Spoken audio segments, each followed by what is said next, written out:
EVE Online is a game well known for generating interesting stories of intrigue, subterfuge, and betrayal. One would think a Machiavellian universe such as this would be the perfect place for a real-life politician to find fame, glory, and prosperity. And you would be absolutely right. Meet Brian Shoneman, a real-life US lobbyist who has played EVE Online for years. Brian, or Brisk Rubal as he's known in-game, rose through the ranks of EVE Online, and following a political campaign in April of 2018, he became elected to the EVE Online's Council of Stellar Management, or CSM. The CSM is a player advocacy group consisting of 10 members democratically elected by the players to advise and assist in the continuous development of EVE. The CSM, Brian thought, was the perfect position where he could abuse his power and use inside information for personal gain. Unfortunately for him, CCP, the makers of EVE Online, were onto him. 3 weeks ago, CCP found that Brian had been, quote, sharing confidential information with a member of his alliance that was later used by another alliance member to conduct illicit in-game transactions. CCP's stance on this is clear. Regardless of the type of information shared, acts like this go against everything that the Council of Stellar Management stands for and will not be tolerated under any circumstances. Despite pleading his innocence, Brian was subsequently stripped of his office and permanently banned from ever playing EVE Online again. The game was up for Brian. He had been exposed. Just another typical politician getting caught with his hands in the cookie jar, but this time he'd been caught. This was one EVE Online story which wouldn't end well for the bad guy. Only Brian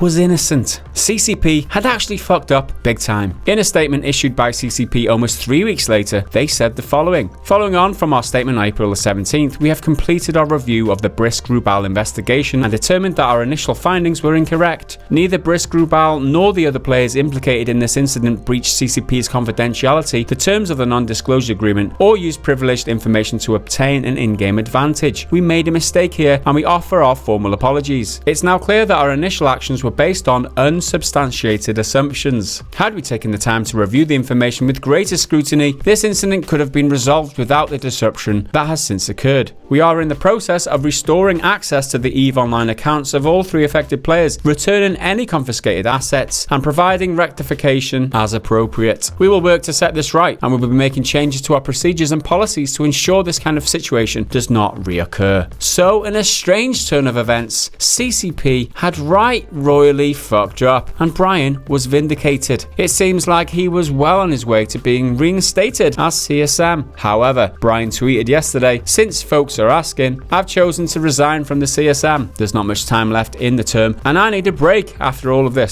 Maybe in future I'll consider running again, but this has been tough for me and the fam, and I could use the time off. Hashtag tweetfleet. So there you have it. Once again, EVE Online produces one of the most interesting and unusual stories in the world of gaming. So this is one of those stories which didn't quite pan out as you expected, you could say, and it's a player in game that causes the issues. Like we've seen it before on this channel, we've covered it a couple of times, where somebody's ripped somebody else off to the tune of several billion ISK and gotten away with it to some extent. But this time, the people who were in the wrong were the actual developers of the game, CCP. So it's great that they've actually finally come out and and fixed this situation, because for this dude, like his whole reputation as a politician was kind of on the line here, because if it was found guilty to be doing what he did, which was using information for his own personal gain,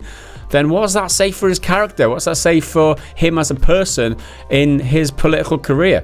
His real world political exactly. career. It's a bit of a risky business. I mean, when this story first surfaced, we considered covering it, but I thought this story isn't over yet. There's something deeper to this, because the accusations were there and he was denying it, and I was, no, we'll wait. I'll wait and see how it pans out, because this isn't the end of what we hear. Lo and behold, it was a big fuck up, and at least they've set it right. I love that this is such like a white collar crime that he's been accused of. It's like you're leaking privileged information, trading inside info. It's not like a political scandal like he's warmongering and like profiting off making the people fight, or like, I don't know, some prostitution thing and he's having a digital affair. This is literally a result of player elections to go onto like the player council in order to represent them, the players, to EVE Online. So players are involved in this game to such an extent that anything can happen and anybody can have a huge effect on it. Imagine the story was true and he had like traded inside info. You could see that is possibly a thing that could happen in EVE Online. That's how deep this game goes. That's how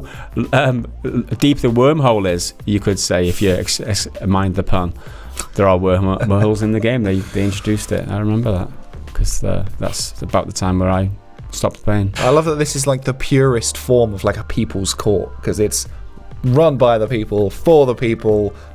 Like, the people are in it. Like, I just think it's great. And talking of interesting stories, we've got 11 or 12 interesting, very juicy news nuggets for you right now. So sit back and enjoy. Fortnite's latest crossover event with the Marvel Cinematic Universe is now in full swing. It adds a mode where players on the bad team can control the Chitauri aliens, and the first one to collect an Infinity Stone will transform into the Mad Titan himself, Thanos. Players on the good team will get access to mystic weapons like Thor's axe Stormbreaker or Captain America's shield. The mode even has a nice reference to Marvel Comics creator Stan Lee. Apex Legends has been criticised for having a lack of content to keep players coming back. However, the developer Respawn Entertainment has said that they will continue with seasonal content updates so that their staff aren't overworked. CEO Vince Zampella said, "We don't want to overwork the team and drop the quality of the assets we're putting out. We want to try and raise that." Death Stranding creator Hideo Kojima has been talking about the game at the Tribeca Film Festival this week alongside the game's star Norman Reedus. The pair explained that the game will be all about connecting players to the environment, the world, and characters, as well as connecting to your own life to make you cry. Still no word yet on a release date, but Kojima said that he hopes to show off more of the game next month. Now, we've seen people beat Dark Souls using a dance mat or a Guitar Hero controller, but now someone has only gone and beaten Sekiro Shadows Die twice using Donkey Kong bongos, of all things. A Gearbox QA tester and Twitch streamer, a twerking Yoshi, finished the entire game with the Donkey Konga peripheral, with a total of only 130 deaths. The Toys to Life space combat game Starlink Battle for Atlas is coming to PC.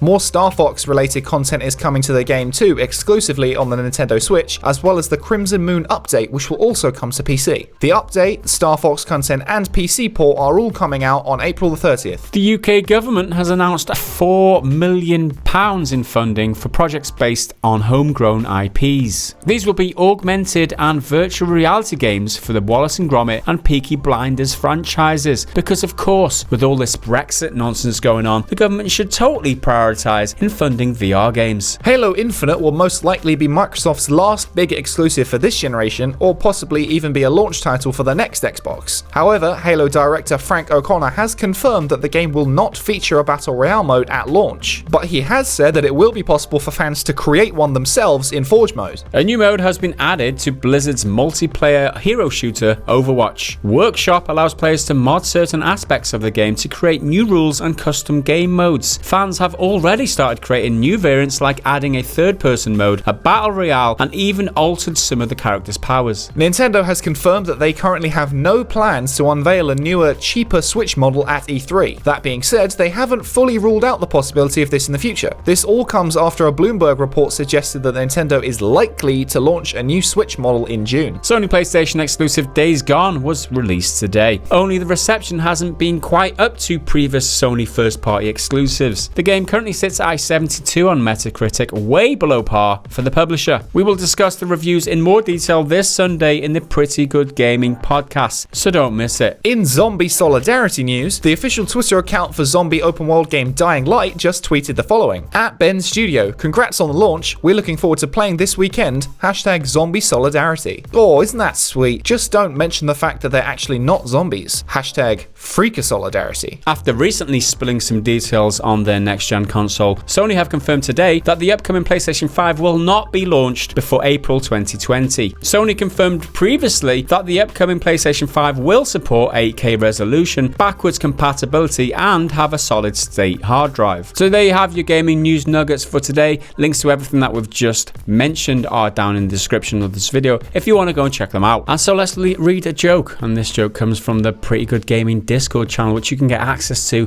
if you become a patron over at patreon.com/Pretty Good Gaming. Become a patron for as little as $1 a month, and you will definitely agree it's well worth the money. Because as an example of some of the jokes that you can read on the Dad Jokes channel, this comes in from Tons, and he says, a kid decides to burn his house down.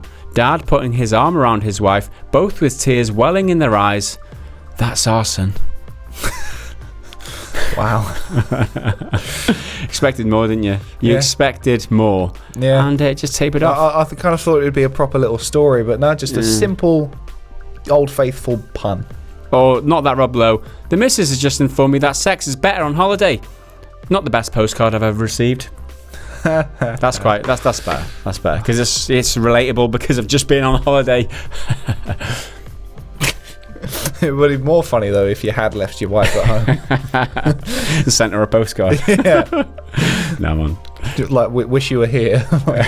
The PC gaming battlefield gets bloodier with each new exclusive that falls to the Epic Games Store. As we all know, Steam has lost major titles like Metro Exodus, The Outer Worlds, and Borderlands 3 to the makers of Fortnite. Epic Games founder Tim Sweeney has addressed the controversy around PC exclusivity in the past, but has gone back on his word too. In a recent lengthy Twitter thread, however, he says that the company will stop snagging exclusives when Steam lowers their revenue cut. If Steam committed to a permanent 88% revenue share for all developers and publishers without major strings attached, Epic would hastily organize a retreat from exclusives while honoring our partner commitments and consider putting our own games on Steam. This sounds very noble from Sweeney, but we've seen him backpedal on what the company said before. When Steve Allison, head of the Epic Games Store, said that they won't repeat the mistakes of Metro Exodus in March, Sweeney then came out and said that exclusivity deals will in fact continue. At this point, it's hard to tell who's more trustworthy, Tim Sweeney or Sweeney Todd. He has the majority share in the company at more than 50%, with the Chinese company Tencent taking about 40%. So whether or not the spyware concerns are real, it's Sweeney who ultimately makes the call, not those darn Chinese commies. One thing that is clear is that if Steam are going to keep their hold on the PC gaming market, they will need to think about their revenue cuts to stay relevant to publishers. If Epic are going to get the respect they want from the community, they can't rest on their laurels with their revenue percentage and need to address the platform's various issues. In an industry where talk of crunch culture is regularly on the soapbox, Epic Games also need to take a look at the way they're treating their own staff. According to interviews with Epic staff by Polygon, some employees reported 70 or even 100-hour working weeks. One interviewee reported that he felt he couldn't even take time off because if I take time off, the workload falls on other people and no one wants to be that guy. This has led to a culture of fear within the company. These are all issues we've read and heard about before with AAA companies. Too much work, obligatory overtime, no time off, and difficult management across all departments. Epic's revenue cut is definitely better than Steam's, but they can sure as hell get down from that high horse if they're treating their own staff like disposable bodies. Yeah, I mean, it's all good and well saying that they'll lower their cut if Steam, that they will stop having exclusives as Steam lower their cut. But where's their incentive in that? I mean, it sounds hollow, right?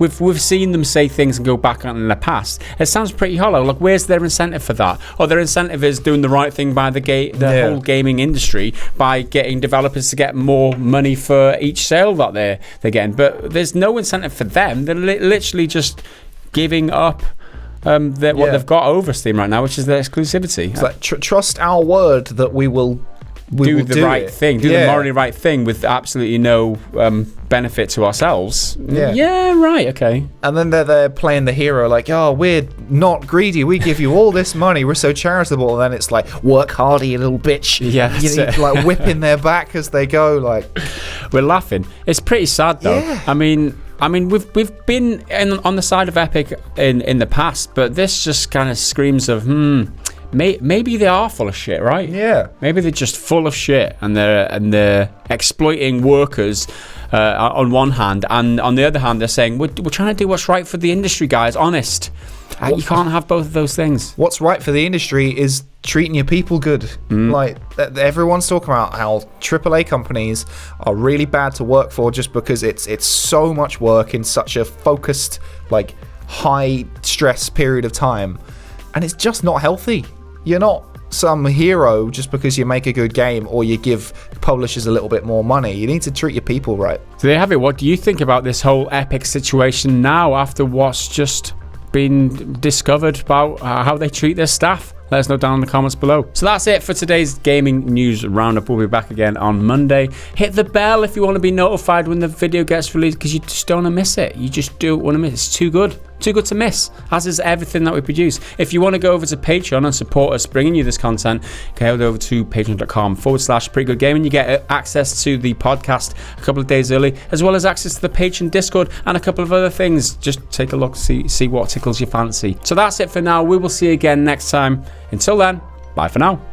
Why do I always look so freaking short in these on screen, Henry? Why are you so tall? I'm not even sorry. Hello, my name's Gareth. Here we go, that's better. This is really uncomfortable. You're literally on your knees on the floor, and I'm on my knees on the chair. And I'm still only that much bigger than you. Yeah. Oh, fucking hell.